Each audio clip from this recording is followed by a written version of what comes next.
Se você plantar amor, amor irá colher. Se você plantar a fé irá colher.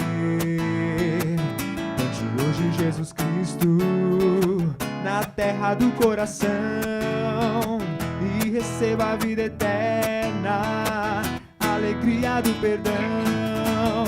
Eu plantei Jesus, semente tão querida, já sou filho de Deus, isto é que é vida.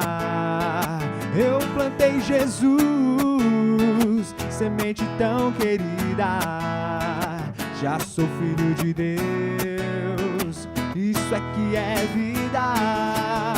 O que você plantar, o que você plantar, o que você plantar, você irá colher.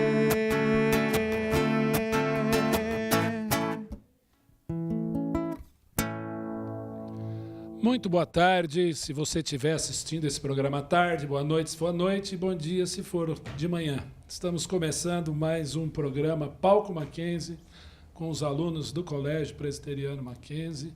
E hoje vamos falar de um tema muito importante, voltado para você que está em casa, você que está aqui, que é prevenção às drogas. E para isso temos um convidado especial, que é o Dr. João Paulo Lotufo, mais conhecido como Dr. Bartô. Seja bem-vindo, Dr. Bartô. Uma alegria tê-lo conosco aqui. Eu que agradeço. Também o Samuel Nóbrega, que foi nosso aluno, fazendo uma parte musical. E eu sou o professor Ion Morato, estarei com vocês aqui. Dr. Bartô é médico, pediatra, coordenador do projeto antitabágico do Hospital Universitário da USP, membro da Sociedade Brasileira de Pediatria e de Pneumologia e Tisiologia, acertei? Acertou. Oftalmologia não, porque eu não estou enxergando muito Não. bem, depois eu procuro, então, um especialista. Como é que surgiu o Dr. Bartô? Quem é o Dr. Bartô? O que o Dr. Bartô tem feito nessa área de prevenção ao tabagismo, alcoolismo, uso de entorpecentes? Na verdade, eu tenho um ambulatório de tratamento de tabagistas, para eles pararem de fumar, e a gente viu que é muito difícil parar de fumar. Muito difícil um alcoólatra parar de beber. Então, na verdade, o nosso trabalho foca na prevenção para que as pessoas não comecem a beber, não comecem a fumar.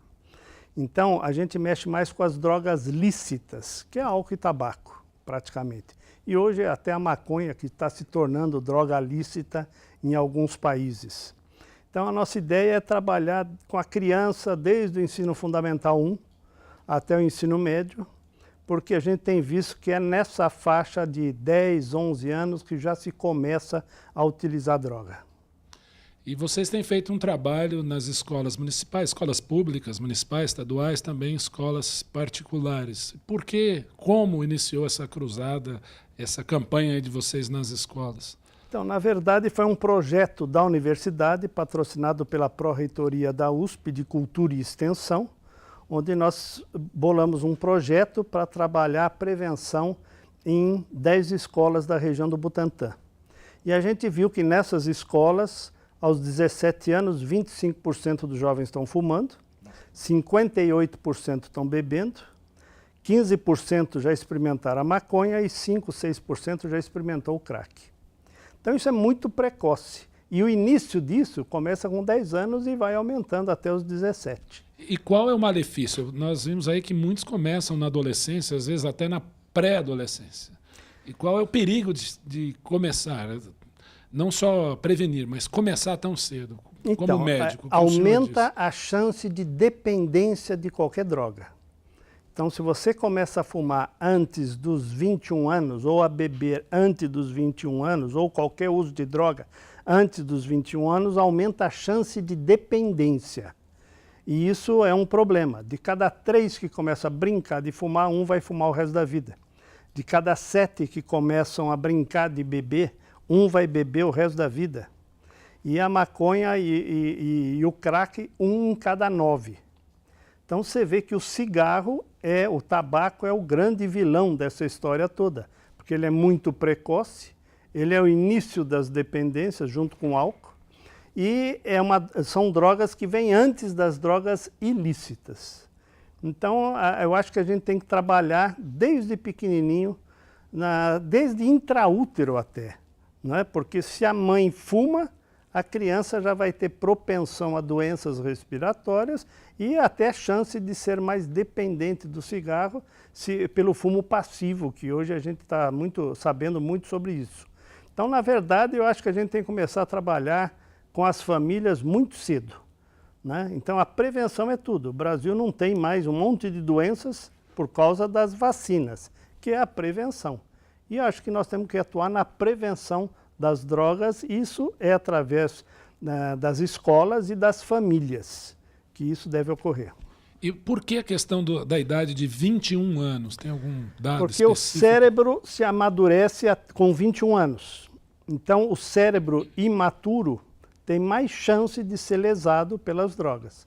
Então, a chance de dependência é maior. Então, quando o cérebro já está maduro, já amadureceu, então aí a chance de dependência é menor.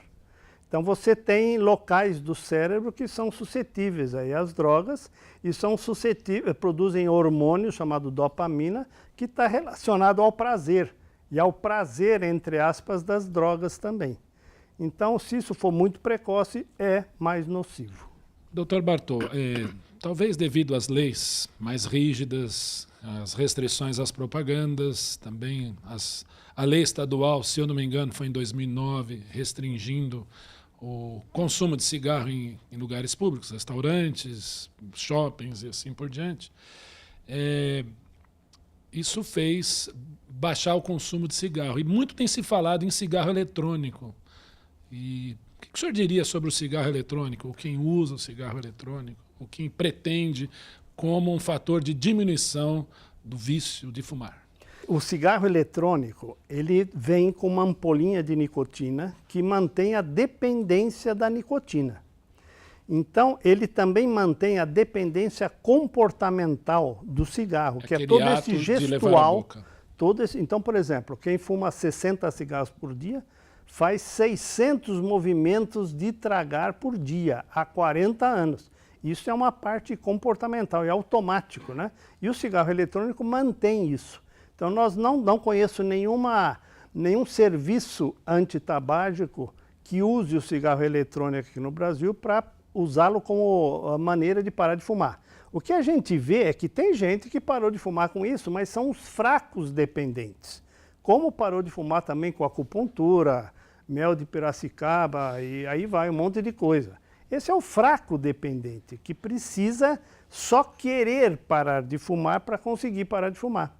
Só que nas clínicas todas, nos serviços todos, hoje a gente tem os médios e fortes dependentes, que é quem fuma mais de 20, 30 cigarros por dia.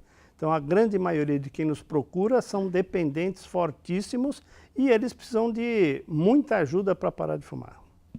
Em relação ao álcool, né? Quando nós falamos do álcool, nós vemos muitos adolescentes já hoje em festas, em baladas, em festa de calouros, nas universidades. Por que começa tão cedo, estão bebendo tanto? Eu acho que o álcool começa dentro de casa. Então, normalmente as famílias já bebem.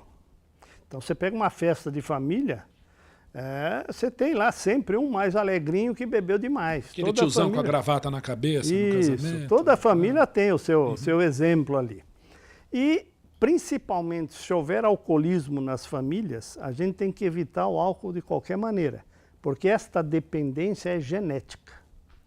Então, começa dentro de casa, é o exemplo, quer dizer, eu conversei com um pai de um adolescente que estava na Fundação Casa, por exemplo, ele falou, poxa, mas não posso beber? Eu falei, quantas latas de cerveja o senhor bebeu, o senhor comprou no último jogo de futebol lá? Ele falou, comprei 4 caixas. 4 caixas de cerveja são 48 latas. Eu perguntei, quantos adultos tinham na casa? Ele falou, 4. Quer dizer, esse é um absurdo, né? Então, o brasileiro, como o mundo inteiro, o jovem é o binge drinking. Ele não bebe de segunda a quinta, sexta, sábado, domingo, ele chuta o pau da barraca, né? No sentido de beber demais, é o que a gente vê. Só que tem uma coisa importante, metade da população não bebe, ou bebe um mínimo Eu, por exemplo. Mas metade da população bebe. Só que desses que bebem, 20% bebe muito. E aí é que vem os problemas. Então, o álcool começa dentro de casa. E o jovem hoje, o que funcionou com o cigarro? Tirou-se a propaganda, aumentou o preço do cigarro, proibido fumar em ambiente fechado. Então, tudo isso não tem mais propaganda, tudo isso levou ao sucesso. Nós éramos 30% de fumantes no país, hoje somos 12% de fumantes. E o álcool? Você bebe em qualquer lugar, não tem restrição nenhuma, a lei seca não pegou na maioria dos lugares e a propaganda do álcool é fortíssima. Então, a gente tem que fazer com o álcool o mesmo planejamento que foi feito com o cigarro. Tem que haver interesse político em diminuir o uso do álcool. Com certeza, ouvindo o Dr. João Paulo, muitas dúvidas, muitas perguntas vão surgir, nós vamos ver isso daqui a pouquinho. Nós estamos aqui com Samuel. Samuel foi nosso aluno. Samuel é estudante de teologia, músico, tem cantado. Fazer uma música, Samuel. O que você vai cantar para a gente? Você pode ter. Você pode ter. Então vamos lá.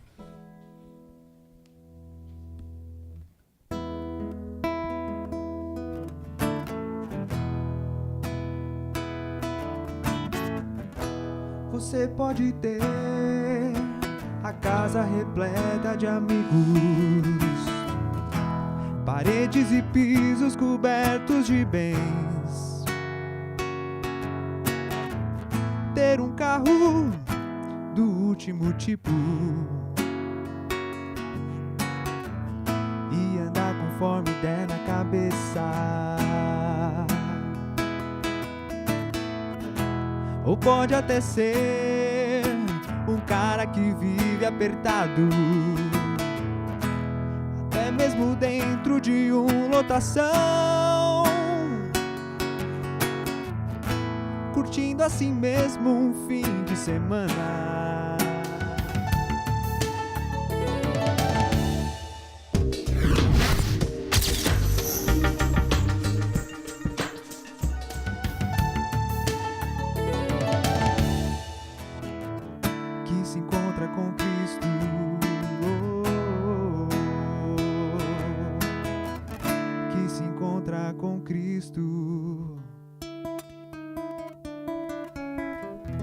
Uou!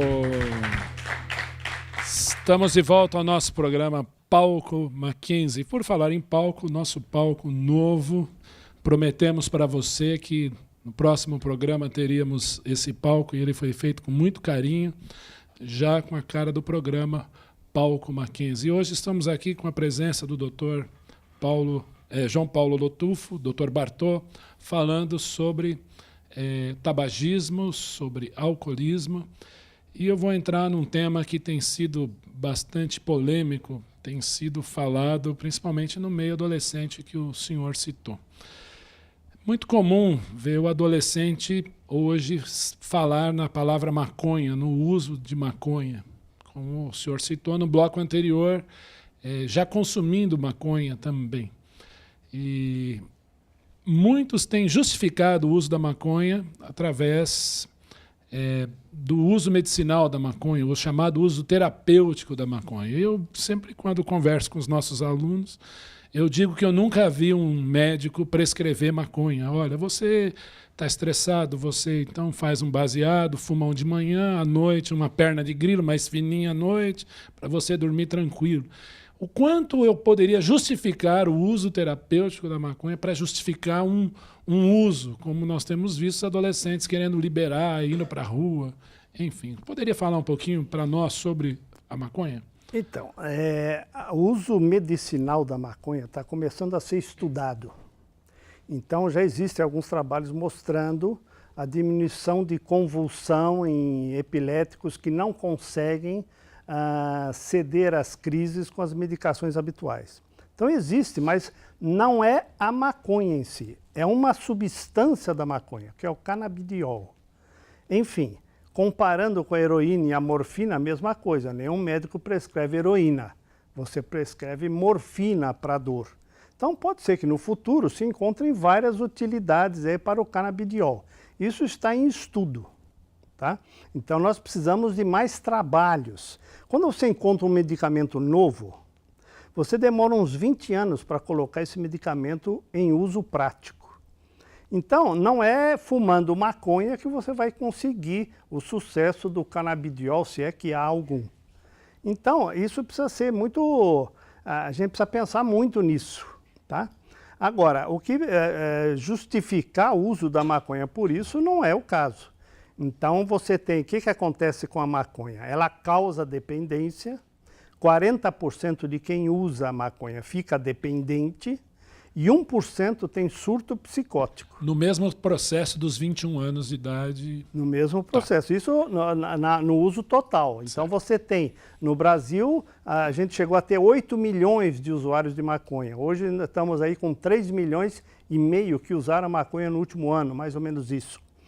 Destes, 40% vai ficar dependente e 1% vai ter surto psicótico. Agora, você vê um jovem no primeiro ano de faculdade tendo surto psicótico porque ele se iniciou na droga, isso é muito triste, isso arrasa a família e arrasa a vida desse indivíduo. Então, o que precisamos entender é o seguinte, nem todo mundo que vai usar maconha vai ter problemas. Do mesmo jeito que nem todo mundo que fuma vai ter câncer de pulmão. Então, mais 40% vai ter problemas de dependência, é um caminho para outras drogas. Quem está no crack, 70% usa maconha, fuma e bebe, né? Então, há uma mistura de drogas aí nessa história. Então, o caminho para o crack passa pela maconha. Então, acho que a gente tem que repensar isso aí. Acho que não é descriminalizando, que a gente vai evitar que os nossos filhos sejam usuários de maconha. Eu acho que isso vem de muita conversa, muita explicação, muita ciência e muita educação para que a gente consiga evitar que a juventude entre nessas drogas quase ilícitas, vamos chamar assim. Então, existe problema, o problema é sério, dá problema de aprendizado, dá problema de memória. E a gente tem trabalhos mostrando claramente de quem nunca usou maconha, uma boa parte vai para a faculdade. Quem usou mais de 100 vezes diminui quase em 10% a chance de ir para a faculdade. Então, lesa cérebro, isto é real. A mesma coisa que o binge drinking do álcool. Lesa cérebro também, vai ter problema de aprendizado, vai ter problema de memória e assim vai. Só que a percepção disso vem a médio e longo prazo. Tiaguinho, você tem uma pergunta. Eu vou passar então o microfone para você. Bem-vindo ao Palco Mackenzie. Primeiro é um prazer estar aqui conversando com o senhor, Bartô, e eu queria saber, é difícil falar com adolescente em relação a esse tema, não é? Mas qual o ponto-chave para você convencer o adolescente que é errado usar droga e que isso traz algum prejuízo? Veja, eu acho que precisa de muita paciência, mas eu acho que a conversa tem que ser anterior, percebe?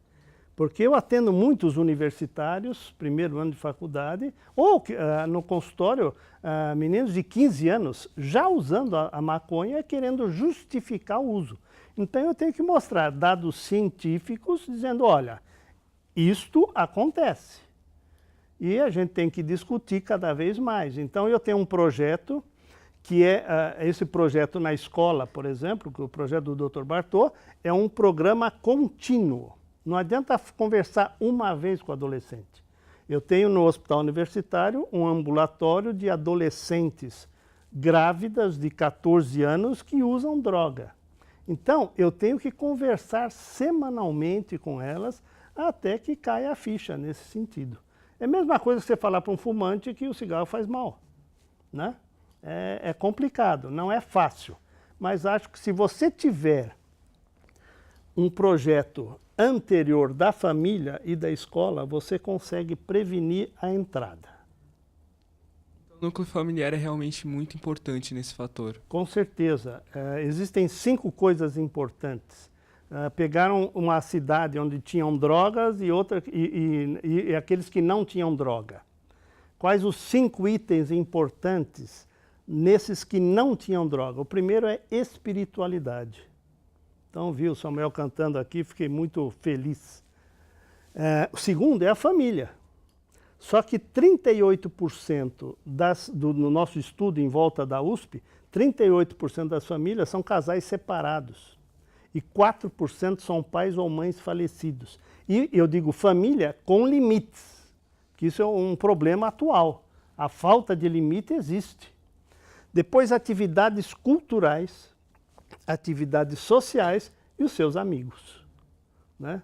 Então, os pais precisam saber com quem você está, né, onde você está, com quem e fazendo o quê. Isso faz parte. Isso é a educação. Isso são os limites, né? Muito obrigado. Nada. No nosso último programa, Palco Mackenzie, foi feito, então, ali um painel sobre escolhas, sobre carreira, sobre profissões. Você que acompanhou o nosso último programa. E hoje nós temos ali, então, um painel também sendo feito. O Medetor! Medetor parabéns, muito bem. Explica, então, tentar ficar de frente para lá. Diga o seu nome. Rafaela. Rafaela, o que você vai cantar para a gente? Brincadeira. Então, o que funciona aqui? O que você fez aqui? Tenta explicar para a gente. Na verdade, eu tentei representar usuários, né? Desculpa, é ao vivo, então o que eu tenho que fazer? Eu fico aqui, ela troca com ela assim, tá bom assim? Ela de frente. Quer que vira mais de frente assim. Tenta ficar de frente e falar ali, ó. Tá? Ali, ó. Tá vendo? Aquela pessoa quadrada ali. Tá bom? Eu vou sentar aqui e você explica pra gente. Aqui eu queria representar usuários de drogas, né?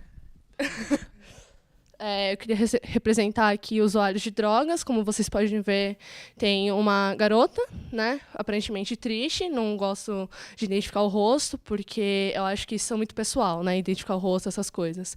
Então, ela está meio debilitada, ela está magra, essas coisas. Aqui tem uma boca sorridente, até, né, que seria o cigarro, maconha, vocês podem identificar como vocês quiserem, né? Que ele vai se transformando numa fumaça que chega no cabelo dela, ou seja, é como se fosse uma espécie de, como é que eu posso dizer, um fumante passivo, acaba interferindo, ou senão ela pode começar a usar mesmo. Aqui é um rosto, né, que ele diz não preciso de ajuda, porque muitos usuários, às vezes, eles podem até estar precisando muito de ajuda, mas eles não pedem, às vezes é por egoísmo, como que eu posso dizer, eles também têm vergonha de pedir ajuda. Aqui essa porta seria mais ou menos a luz, né, para quem pode ajudar ali, quem pode falar, olha, você precisa de ajuda, eu vou te ajudar, né? A luz representa tudo isso. Só isso. Parabéns, Rafael. Eu sei que você tem uma pergunta também para o Dr. Bartô. Quer fazer aqui pertinho dele? Que aí ele está todo torto. Então, eu tinha uma mãe, né? E ela faleceu por causa do cigarro faz um tempo. E eu tenho amigos que fumam, né? Tenho vários parentes. Queria perguntar o que eu posso fazer para ajudá-los. Então. Além da arte, que está de parabéns, né? Parabéns, Rafael. Então, o que eu diria para você? Quer dizer, a gente tem que ir mostrando, né, que o cigarro faz mal, a gente tem que conversar. Eles sabem que o cigarro faz mal. 90% de quem fuma quer parar de fumar. E a maioria não procura ajuda porque acha que vai parar sozinho. E às vezes não consegue parar sozinho. Aliás, a maioria não consegue. Então, precisa de ajuda médica, psicológica, tá? Tem grupos, em São Paulo, tem vários grupos que tratam tabagistas e acho que precisa cair a ficha para o indivíduo procurar ajuda, como você mesmo desenhou ali. Então, não tem diferença entre o cigarro, a maconha, o crack, precisa procurar ajuda. O segredo é eles quererem parar de fumar. Então, você tem um exemplo na família, não sei o que aconteceu aí com a sua mãe e tal, mas é um exemplo e isso, a família inteira deve ter a genética desse problema. Então, acho que precisa discutir isto, porque tem que parar de fumar o quanto antes, porque a genética existe, a genética das doenças. Então, meus filhos, por exemplo, eu tenho um alcoólatra na família, um tio que era alcoólatra, minha esposa também tem. Eu falo para meus filhos, não comecem a beber, porque a chance de alcoolismo é muito grande. Meu pai morreu de câncer de pulmão, meus tios morreram de câncer de pulmão. Eu falo, não fumem, porque a chance genética de câncer de pulmão na família é muito alta. Então, acho que tem que ser na conversa, tem que ser na orientação, não tem que ser na chatice. Ah, você está fumando? Tá. Não, não é por aí. Não, não é por aí. Acho que tem que discutir com amor, né? Eu acho que esse é o grande segredo. Vamos chegando ao fim do programa Palco Mackenzie. Prazer estar aqui com vocês. Obrigado, Dr. Bartô, pela presença. Obrigado, Samuel. Nós vamos encerrar com mais uma música do Samuel. E 2, 3 palavras, Dr. Bartô. O que o senhor diria para esse pessoal nessa campanha que o senhor tem feito, nesse trabalho maravilhoso? O que você gostaria de dizer para esses meninos? Não comecem, né? A chance de ter problema é muito grande. E se vocês tiverem um tempinho, abram o site do Dr. Bartô, www.drbartô.com.br.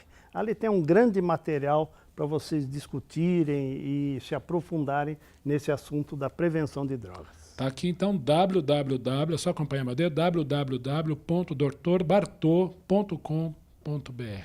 Programa Palco Mackenzie chegou ao fim.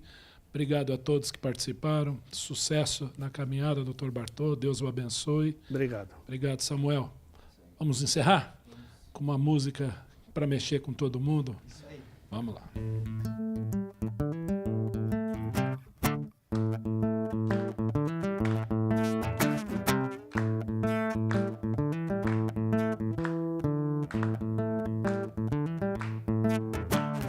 Viver pra quê? Pra que viver? Meu amigo, eu te digo porque a vida tem sentido somente com a luz. Viver para a família, pros amigos, mas primeiro pra Jesus. E para as drogas, não, e pro diabo, idolatria, feitiçaria, ódio, impureza, imoralidade, libertinagem, dissensões e facções. A ira, o ciúme, discórdia, egoísmo, inveja, isso eu quero não. Viver pra quê? Pra que viver? Meu amigo, eu te digo porque a vida tem sentido somente com a luz.